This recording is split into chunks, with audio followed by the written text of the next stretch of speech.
Mic 2 నిమిషాలు మాట్లాడతారు. తర్వాత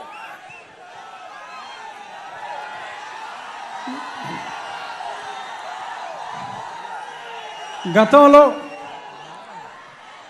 తెలుగుదేశం పార్టీ అభిమానులు, జనసేన అభిమానులు, భారతీయ జనతా పార్టీ అభిమానులు అందరికీ నా హృదయపూర్వక నమస్కారాలు.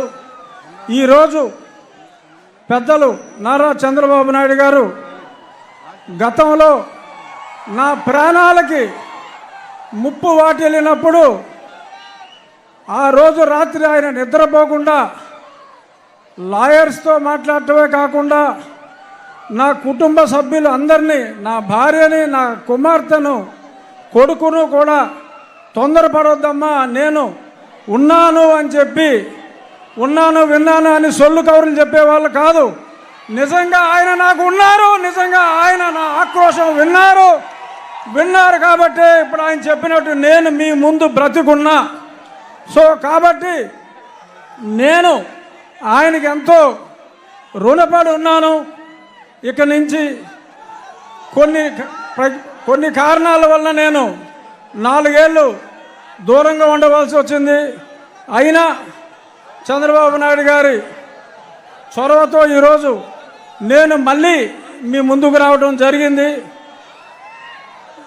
ఎప్పుడూ నేను ముందుగా చంద్రబాబు నాయుడు గారికి, అలాగే మీ అందరికీ నేను రుణపడి ఉంటాను.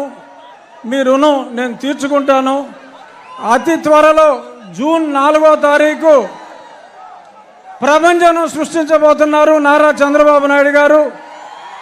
అలాగే ఆయనకి తోడుగా పవన్ కళ్యాణ్ గారు, పైన నరేంద్ర మోడీ గారు.